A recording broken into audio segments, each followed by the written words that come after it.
이제 본격적으로 사사기 말씀을 살펴보려고 합니다. 우선 사사라고 하는 말이 조금 낯설 수 있습니다. 사사가 보니까 선비사의 스승사, 우리나라에서 그렇게 썼더라고요. 영어로는 judges라고 이야기합니다. 그러니까 재판관이나 뭐 어떤 심판관, 이런 의미가 가깝습니다. 그래서 천주교와 함께 번역한 공동 번역에서는 판관기 이렇게 되어 있습니다. 사사라는 말이 2장 16절에 사사기 2장 16절에 보면 여호와께서 사사들을 세워서 그 이스라엘을 다스리셨다라고 했을 때 그때 그 사사라고 하는 단어에서 나왔는데, 이때 번역된 단어도 사실 재판과 관련이 없는 것 아닙니다. 재판과 관련이 있어서 다스리는 자, 뭐 이런 의미입니다. 실제로 사사는 재판을 하기도 했고 통치 행위를 하기도 했고 또 군사적이고 정치적인 지도자의 역할을 한 사람들이 사사입니다. 이스라엘의 하나님의 통치를 대리하는 많은 사람들이 있죠. 그래서 모세는 용어는 아니지만 모세가 그런 사람이었고, 모세 이후에 제사장이 있었고, 뭐 선견자, 선지자, 뭐 당연히 왕, 뭐 이런 사람들이 다 하나님의 통치를 대리하는 사람들이었습니다. 지금 사사기는 이제 왕정을 향해서 이렇게 쭉 가는 거거든요. 그래서 그 모세 시대와 왕정으로 가는 그 중간에 있었던 이 지도자들을 사사, 이 단어로 부른 겁니다. 그래서 그냥 그 중간기에 있었던 지도자들을 사사라고 불렀다, 이렇게 보면 좋을 것 같습니다. 그런데 사사기의 핵심은 사사기의 맨 마지막 구절인 21장 25절에 나와 있다라고 볼 수 있습니다. 사사기 맨 마지막 구절인데, 그때 이스라엘에 누가 없으므로? 왕이 없으므로. 우리 다 알고 계시죠? 왕이 없으므로 사람이 어떻게 했다고요? 각기 자기의 소견에 옳은 대로 행했다, 그렇게 되어 있습니다.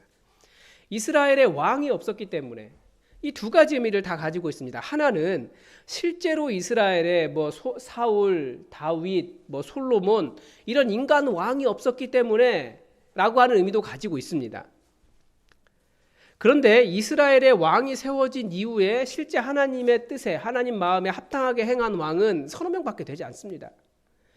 그러니까 이스라엘이 결국 이스라엘의 왕이 없었기 때문에 라고 하는 말은 이스라엘이 하나님을 왕으로 모시고 싶지 않았기 때문에, 이 말과도 똑같습니다. 그러니까 이스라엘에 어떤 왕이 없었던 겁니까? 왕이신 하나님을 모시지 않은 거예요. 그런데 이스라엘이 그렇게 왕이신 하나님을 버리고 왕으로 삼고 싶었던 왕은 어떤 왕입니까?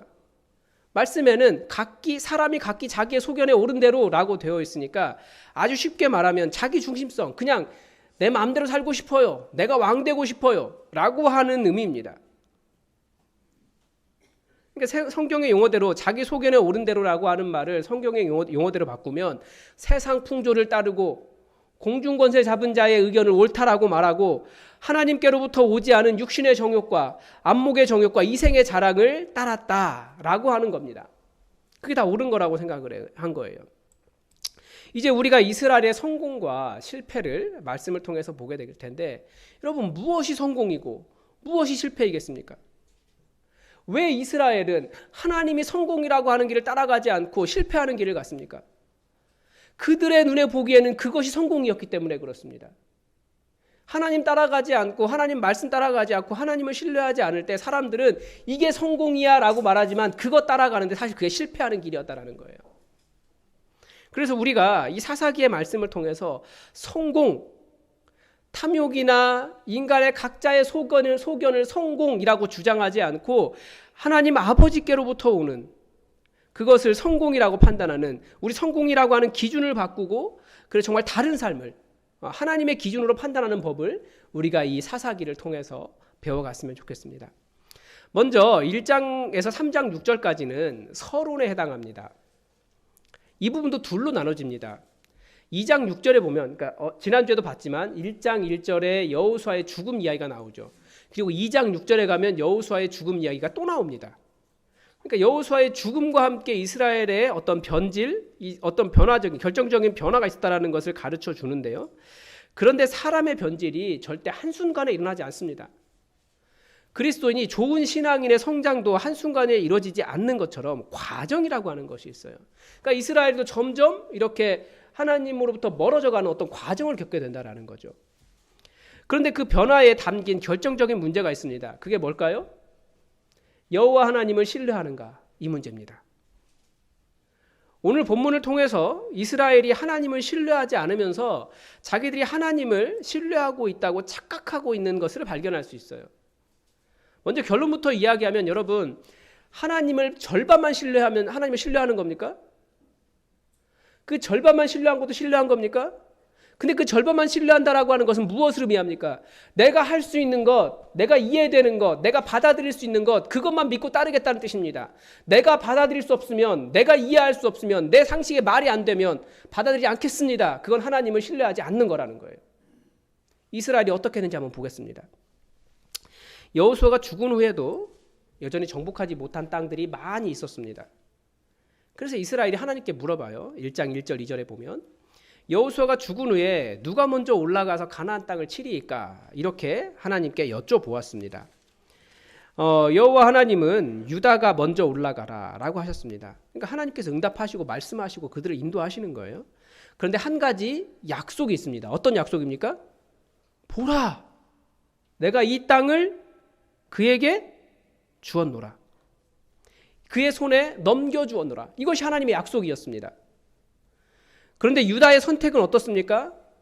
유다가 올라가라 라고 말씀하셨는데 올라가기에 주저주저한 거예요. 그래서 올라가기는 올라가야겠고 또 자기가 올라가면 될 것 같기도 하고, 그러니까 누구에게 요청합니까? 형제 시므온에게 같이 가자라고 이야기합니다. 너희가 우리 도와주면 우리도 너 도와줄게. 이게 하나님을 정말 믿는 겁니까? 뭐 인간이 서로서로 돌아가면서 도와주면서 살 수도 있죠. 그러나 여호와 하나님을 다 믿기에는 자신들이 못 믿어봤습니다. 아니면 정확하게 말하면 승리는 하나님께서 주시는 것이다 라는 사실에 반신반의한 겁니다. 그래서 형제들에게 요청한 거예요. 그래도 하나님은 유다가 아도니 베색을 이길 수 있도록 해주셨습니다. 무슨 뜻입니까? 하나님을 완전히 신뢰하지 못했지만 그래도 하나님은 유다를 이기게 해주신 분입니다. 우린 이것을 무엇이라고 부릅니까? 선물이라고 그래요. 선물. 은혜라고 이야기하죠. 우리가 하나님 앞에서 완전한 자이기 때문에 은혜를 받은 것이 아닙니다. 구원받은 게 아니에요.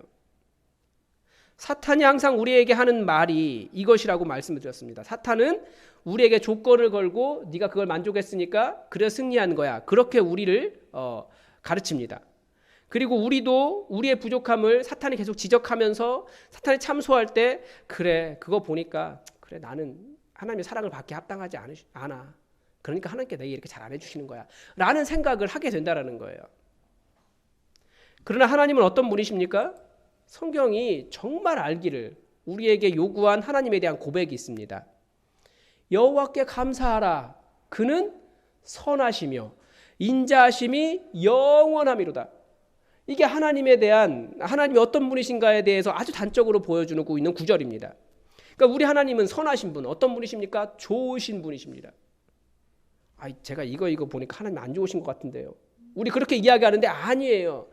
그것조차도 하나님의 은혜라는 걸 알고 있어야 돼요. 이미. 예수님께서 우리를 위해 십자가를 지실 때도 우리는 어떤 상태였습니까? 여전히 죄인이었어요. 예수님은 죄인을 위해 이 땅에 오셨습니다. 의인을 위해서 오신 것이 아니고 다 잘하는 사람을 위해서 오신 것이 아니고 정말 못하는 사람을 위해 오셨다는 거예요. 오늘 어린이 주일인데 어린이가 어떤 존재였습니까? 당시에 인간 이하였다니까요. 그 당시 그리스 로마 문화 속에서 여자와 어린이는 인간이 아니었어요. 근데 그 어린아이 막지 마라. 이 어린아이처럼 되지 않으면 결단코 천국에 들어가지 못하는 것 몇 개 기록되어 있는데 딱 그렇게 써 있어요. 결단코 천국에 들어가지 못할 거라고. 낮아지지 않으면 어린아이와 같이. 그게 예수님이세요. 우리는 교회 안에서도 완벽을 추구하지만 그래서 완벽하지 않으면 사실은 여러 가지 정죄도 당하고 판단도 되고 잘라내지만 우리가 따르는 하나님은 그런 분이 아니시라는 것을 우리가 기억할 필요가 있습니다. 그런데 오늘 본문에 그래도 여호와 하나님을 완전히 신뢰한 한 사람이 나옵니다. 그게 누굽니까? 갈렙입니다. 갈렙은 어떤 사람입니까? 항상 여호와 하나님을 신뢰한 사람이었습니다. 상황이 좋아서가 아니에요. 다 형통했기 때문이 아니에요. 모든 것이 잘 되었기 때문이 아니에요. 그가 능력이 많아서도 아니었습니다. 이전 세대 중에서 가나안 땅에 들어간 사람은 여호수아와 갈렙뿐이었습니다. 그런데 사사기는 유다 지파 전체에서도 바로 이 가족에게 초점을 맞추고 있는 거예요. 이 가족이 전부 다 어떤 사람들이었습니까? 여호와 하나님을 신뢰했기 때문에 담대하게 위험 속으로 들어간 사람들입니다. 이게 믿음의 도전이었다라는 거예요. 갈렙은 어떤 모험을 합니까? 먼저 기럇세벨을 점령하는 이야기가 먼저 나오는데 사실은 기럇세벨보다는 그 앞에 다른 내용이 있습니다. 뒤에 오늘 사사기 본문에서는 뒤에 기록되어 있죠. 20절에 보면 헤브론을 갈렙에게 주었더니 갈렙이 그 땅을 점령한 이야기가 20절에 나옵니다. 기럇세벨 이 다음에 나오는데 같은 내용이 여호수아 15장 13절에서 19절에서도 똑같이 나옵니다. 당시 갈렙이 뭐라고 이야기하냐면 자기 나이가 85세라는 거예요. 그러니까 그때 사실은 갈렙과 여호수아 그 이전 사람들은 다 죽었기 때문에 가장 나이 많은 두 사람 중에 한 사람이었습니다. 여호수아와 갈렙. 그러니까 지금은 사실 여호수아마저 죽었으니까 갈렙만 남은 거죠. 그런데 그 85세 할아버지가 아낙 자손 세세와 아히만과 달베를 쫓아냈습니다. 그러니까 아낙이 누굽니까? 아낙 자손? 아낙 자손은 거인족이에요. 거인족이에요. 갈렙이 차지한 땅의 원래 이름이 기럇 아르바였다. 근데 그것을 헤브론이라고 바꿨다라고 이야기하는데 아르바, 키레앗이라고 하는 말은 마을이라는 뜻입니다. 그래서 기럇 우리는 한글로 그렇게 되어 있는데 그 이스라엘에 가면 키레앗 이런 말이 많이 나옵니다. 그게 마을이라는 뜻인데 키레앗 아르바. 이 아르바는 그 거인들 중에서도 가장 큰 자였다 이렇게 되어 있습니다. 이 85세 할아버지가 가장 나이 많은 그 지역에서 가장 그 사람들이 가장 나이 많은 그 할아버지가 무슨 일을 했습니까? 그가 하나님의 말씀, 하나님의 약속을 신뢰했기 때문에 거인족과 싸워서 이겼다는 거예요. 승리했습니다. 기럇세벨을 점령할 때 그가 기럇세벨을 쳐서 점령하는 그 사람에게 내 딸 악사를 주겠다라고 약속했습니다. 그리고 기럇세벨은 누가 점령했냐면 갈렙의 조카 온니엘이 점령했습니다. 그리고 이 온니엘은 이스라엘의 첫 번째 사사가 됩니다. 무슨 말이겠습니까? 이 온니엘도 기럇세벨을 그냥 점령한 것이 아니라 그냥 된 것이 아니라 여호와 하나님의 말씀, 약속을 신뢰해서 그 지역으로 나아간 사람이고 하나님께서 그 땅을 차지하게 해주셨고 갈렙과 같은 믿음의 사람인 것을 그가 그 전쟁을 통해 증명해냈다라는 거죠. 그러니까 첫 번째 사사가 된 거예요. 그리고 갈렙의 딸 악사는 시집갈 때 무엇을 요구했습니까? 갈렙의 딸 악사도 굉장히 대단한 여성이에요. 왜냐하면 이 여성이 그 남방으로 보낸다라고 되어 있잖아요. 그러니까 유다에서 남방이면 그 광야 네게브 지역으로 내려가는 겁니다. 굉장히 척박한 땅으로 내려가는 거예요. 그런데 가라고 하니까 간다는 거예요, 자기는. 그런데 그 내려서 선물을 달라고 이야기합니다. 내게 복을 주소서. 그러면서 나를 남방으로 보내시니 그 땅을 경작할 수 있는 샘물도 내게 주십시오라고 아버지 갈렙에게 요구합니다. 그러니까 갈렙이 윗샘과 아랫샘, 정확한 위치는 모르지만 그러니까 그 지역에 있는 샘물 전체를 사용할 수 있는 권한을 주는 거예요. 그러니까 악사도 적극적으로 요청해서 얻어냈다라고 하는 그림을 그려주고 있습니다. 그러니까 악사를 통해서도 볼 수 있는데 그 사사기에 여성들이 몇 번 나옵니다. 악사 다음에 나오는 여성은 드보라와 야엘입니다. 드보라는 여선지자였어요. 야엘은 이스라엘을 전쟁에서 구해낸 사람입니다. 여성들도 적극적으로 하나님의 약속을 신뢰했기 때문에 도전하는 사람들이었다는 거예요. 그런데 그 뒤에 나오는 여성들은 어떤 모습입니까? 삼손을 유혹하는 여성이나, 물론 이스라엘 사람은 아니긴 하지만, 그리고 아무 말 없이 끌려가는 여성이나 이런 식의 나온다는 거죠. 그러니까 점점 뒤로 갈수록 여성들의 모습이 긍정적으로 그려지지 않는 거예요. 뭐가 사라진 겁니까? 강력했던 믿음 때문에 하나님의 역사에 도전하는 그 믿음이 점점 사라져가고 있다는 거예요. 그리고 나오는 내용이 이제 16절에 보면 모세의 장인 겐사람 이야기가 나오죠. 그들이 이스라엘 자손은 아니었지만 유다 자손과 함께 종려나무 성읍, 그러니까 여리고죠. 여리고에서 올라가서 싸웠다는 거예요. 아란 남방의 유다 황무지에 그 백성 중에 함께 거주했다라는 거죠. 그러니까 겐 족속도 유다 자손과 함께했고 그들과 싸웠고 하나님의 백성, 그러니까 이스라엘 자손이 아니었지만 그래도 하나님의 백성과 함께 거주하기를 기뻐하면서 같이 싸우고 같이 이 믿음의 기업을 차지하는 가족이 되었다는 겁니다. 그러니까 이들이 무엇을 보여줍니까? 하나님의 백성이 되는 일을 사모해서 여호와의 전쟁을 수행했다는 겁니다. 그러니까 이 두 가족의 모습은 다 하나님을 신뢰하고 하나님의 말씀을 믿고 두려움 없이 그 땅으로 전진해 그 땅으로 올라갔던 믿음의 가족들의 이야기를 보여주는 거죠. 그러니까 유다는 어땠습니까? 이 두 가족의 이야기를 넘어 다시 유다와 시므온 자손의 승리와 실패를 보여주는데 17절에 보면 승리해요. 스밧에 거주하는 가나안 족속을 쳐서 진멸하고 그 성 이름으로 호르마라고 했다. 또 그 주변 지역을 점령했다라고 말합니다. 근데 왜 승리했습니까? 19절에 나옵니다. 왜 승리했습니까? 네. 그들이 능력이 있어서가 아니라 여호와께서 유다와 함께 계셨기 때문입니다. 다른 것을 기록하고 있지 않아요. 유다가 능력이 있어서 족속이 커서 무기가 좋아서 이게 아니에요. 성경은 단 한마디예요. 여호와께서 유다와 함께 하셨기 때문에. 그런데 바로 그 19절이 끝나기 전에 19절 뒤에 하반부에는 뭐라고 나옵니까? 유다의 실패가 나옵니다. 여호와께서 함께 계셨기 때문에 산지 주민은 쫓아냈습니다. 그런데 골짜기 주민들을 쫓아내지 못했습니다. 그 이유가 뭡니까? 골짜기 주민들에게는 철병거가 있었기 때문에. 지난주에도 말씀드렸지만 이스라엘의 문명은 사실 아직 청동기 시대도 들어가지 못한 상태예요. 300년쯤 지나가지고 그제서야 사울과 요나단에게 청동검이 있었습니다. 다른 사람은 검도 없었어요. 물론 성경 그 사사기에 칼이 나옵니다. 칼 이야기가 나와요. 여호수아에도 칼 이야기가 나오고. 그러니까 전혀 없었던 것은 아닌 것 같아요. 그렇지만 정확한 무기가 나오지 않습니다. 왜 그렇습니까? 그들 손에 든 무기가 없었기 때문입니다. 한번 보십시오. 기껏 들어봐야 돌팔매 이거 있잖아요. 이거. 아니면 막대기 이런 거 들었어요. 그래서 아낫의 아들 삼갈 사사로 나오는데 아낫의 아들 삼갈은 뭘 가지고 사람들과 싸웠습니까? 소모는 막대기 가지고 사람을 쳐서 죽였어요. 기드온은 싸울 때 뭐 들었습니까? 칼이 없으니까. 그 300명에게 줄 칼도 없으니까 한 손엔 나팔, 한 손엔 항아리 들었어요. 나팔 들었나요? 나팔 들었어요. 나팔. 항아리 들었어요. 불 보이지 않게. 그들이 의지하는 건 칼이 아닙니다. 이스라엘을 승리하게 한 무기는 단 하나였습니다.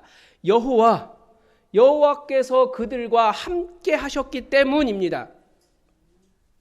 즉 그들보다 앞서 행하시는 여호와 하나님이 그들의 무기였고 그들의 승리였고 그들이 의지한 것이었고 그들의 힘이었습니다.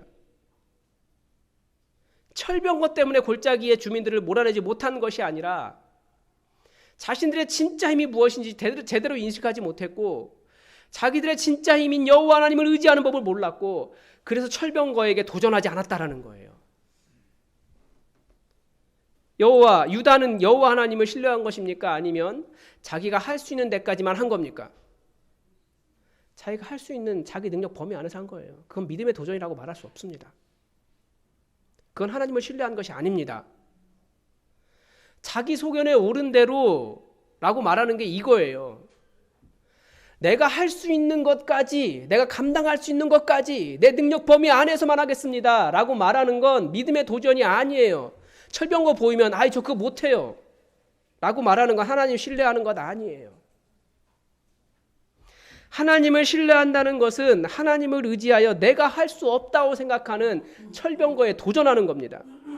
만약에 유다 족속이 골짜기에 있는 자손들과 백성들과 싸웠으면 이겼을까요? 졌을까요? 왜 대답을 못하세요? 네, 이겼습니다. 왜 이겼습니까? 여호와 하나님께서 함께 하셨기 때문에. 승리하게 하시는 하나님께서 함께 해주셨기 때문에 얼마든지 이길 수 있었다라는 거예요. 그러니까 하나님이 할 수 있다고 하시면 우리가 할 일은 믿음으로 도전하는 겁니다. 내게 능력이 있어서가 아니에요. 철병거를 이길 수 없는 것이 상식일 겁니다. 아직 청동기 문화도 못 들어갔다니까요. 그런데 그들은 상식에 따라 판단했다고 말하지만 이 경우에는 그 상식이라고 하는 것이 믿음의 반대말이 되는 겁니다. 온니엘은 혼자서도 한 도시를 점령했습니다. 하나님께서 함께 하셨기 때문에. 그가 믿음에 도전을 했기 때문입니다. 그러나 유다는 지역 전체가, 지파 전체가 전체의 힘으로도 하지 못한 겁니다. 그리고 사사기 1장의 나머지 부분에 보여주는 것도 똑같습니다. 어떤 부족들은, 어떤 지파들은 하나님께서 함께 해주셨기 때문에 승리하기도 했지만 어떤 사람들은 승리와 함께 그래도 못한 이야기들이 나와요. 누구는 뭘 못했고, 누구는 뭐 했는데 뭐 못했고, 누구는 뭐 했는데 뭐 못했고. 다 왜 그렇습니까? 내가 할 수 있는 데까지만 하겠다라는 거예요. 그건 믿음의 도전이 아니에요. 하나님을 신뢰하는 것이 아니에요. 그러니까 우리가 힘이 없어서 하나님의 권능을 누리지 못하는 것이 아닙니다. 우리는 처음부터 감당할 능력이 없습니다. 우리가 감당할 능력이 없어서 하나님을 전심으로 예배하지 못하는 것이 아닙니다. 힘은 언제나 하나님께 있습니다. 우리가 힘을 다해 성경이 가르쳐준 대로 크게 힘써 하나님을 믿지 않기 때문에 하나님께 주시는 승리를 경험하지 못한다라는 거죠. 우리도 하나님을 의지하지 않고 하나님께서 행하실 일들보다 자꾸 우리의 판단이 앞설 때가 많아요. 그게 유다처럼 행동하는 겁니다. 즉 절반의 신뢰, 절반까지 안 될지도 모르죠. 내가 할 수 있는 일이 작으면. 그건 결국 자기 소견에 옳은 대로 할 뿐입니다. 요즘 우리 시대가 그렇습니다. 우리 시대는 믿음의 도전이 참 많이 사라진 시대입니다. 무엇이 믿음입니까? 하나님은 우리에게 사명을 주십니다. 그런데 그 일을 감당할 힘도 그 사명을 성취하는 일도 필요한 자원을 공급하시는 분도 결국 승리하게 하시는 분도 하나님이십니다. 그러니까 즉 우리는 무엇을 믿는 겁니까? 하나님을 믿는 거예요. 하나님 그분을 믿는 겁니다. 그래서 믿음의 고백은 뭡니까? 저를 부르신 하나님께서 저를 도와주실 것을 믿습니다. 이겁니다. 아주 단순하죠. 그런데 그렇게 말을 해도 사실은 마음속에서는 믿음이 잘 일어나지 않아요. 그런데 그건 우리만 그런 게 아니라 예수님의 제자들도 그랬습니다. 사도라고 기록되어 있는데 사도들도 그러지 못했다라는 거예요. 사도들은 그래서 어떻게 했습니까? 우리에게 믿음을 더하소서 예수님께 요청했습니다. 그러니까 믿음이 없으면 믿음을 달라고 기도라도 해야 된다는 거죠. 우리도 하나님께 철병거 보지 않고 내 능력 의지하지 않고 하나님께서 함께 해주셔서 능히 감당하게 하시는 그 믿음을 주옵소서 기도라도 해야 된다는 거예요. 그 믿음이 없으면, 도전할 수 없으면. 그리고 그 기도와 함께 하나님께서 보여주신 철병거에 도전하는 거죠. 승리는 하나님께 있는 거고요. 그리스도인의 삶은 항상 이 믿음의 도전 앞에 서 있습니다. 어떤 분들은요, 주일에 예배 오려고 하는데 자꾸 스케줄이 생겨요. 어떤 일이 생겨요.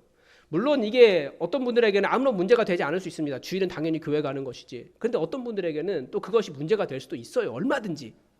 그러니까 기도하면서 하나님을 예배하는 일에 최우선을 두겠다고 결단하고 믿음의 도전을 해보십시오. 그런 분들은 하나님께서 능히 승리하게 해줄 수 있습니다. 복음을 전하려고 하는데 어떤 사람이 정말 철병거예요. 복음이 전해지지 않아요. 너무나 강력합니다.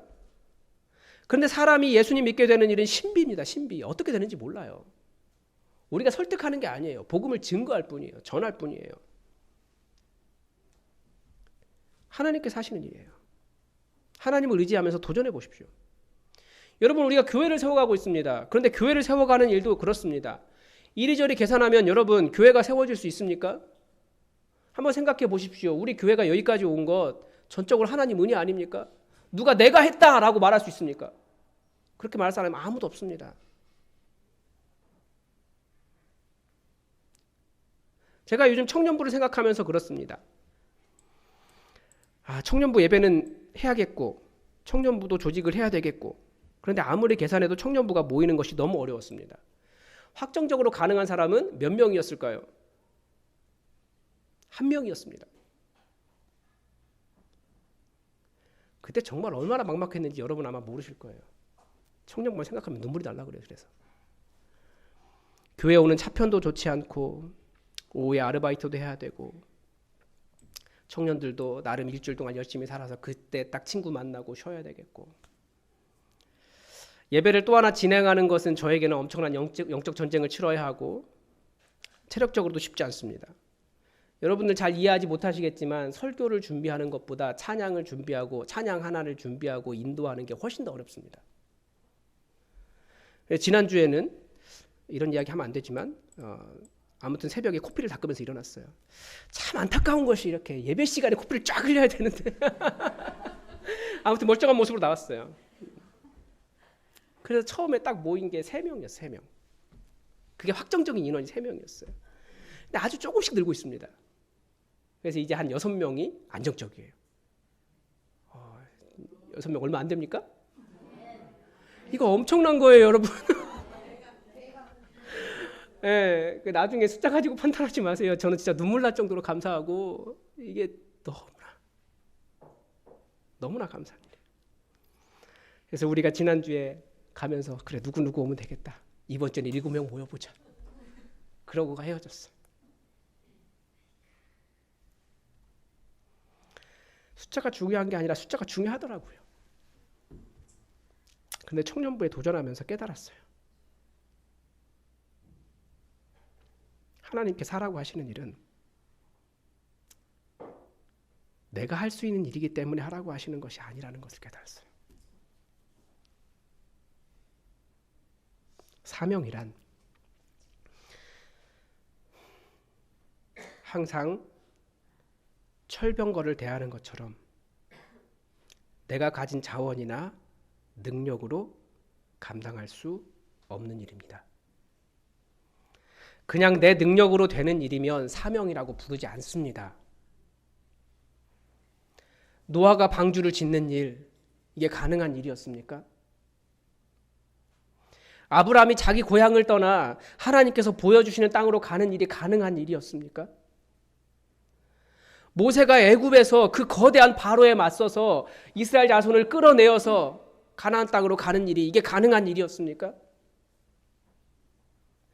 여호수아가 그 여전히 하나님을 따르지 않는 그 백성들을 데리고 이스라엘 땅을 점령하는 일이 가능한 일이었습니까?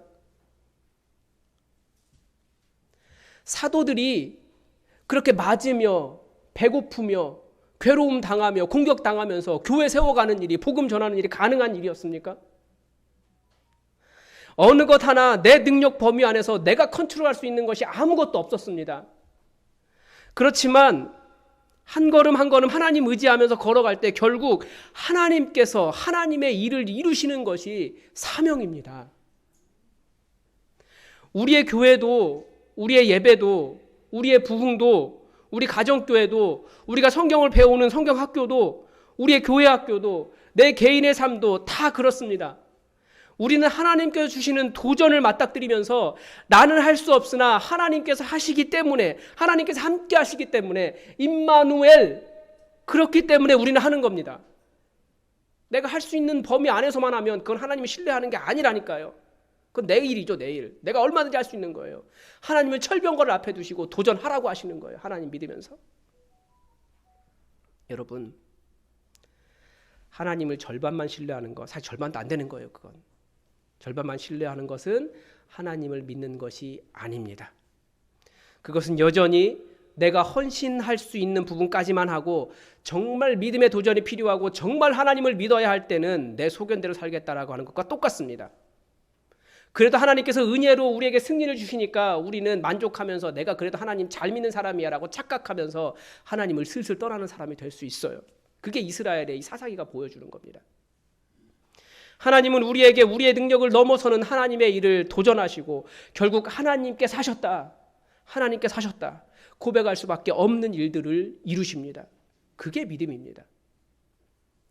믿음이 없으면 믿음을 달라고 기도하십시오. 하나님, 제가 이 철병거 때문에 마음이 낙심되고 못하겠습니다.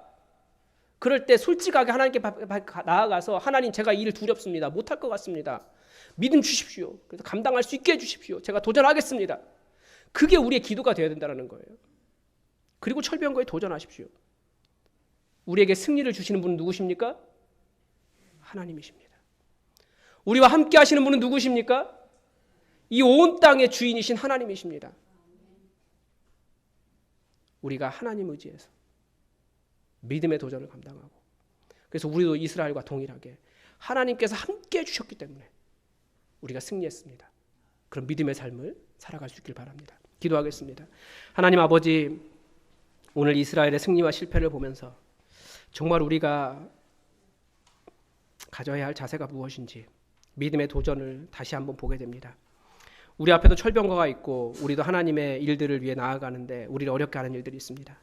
하나님, 우리가 두려워서 뒤로 물러나며 이것은 인간적인 상식으로 계산으로 되지 않는다라고 판단하는 일들도 있지만 정말 주님께서 주신 일이라면 믿음으로 주님 나아가게 하시고 주님 감당할 때에 주님의 승리를 경험케 하여 주시옵소서.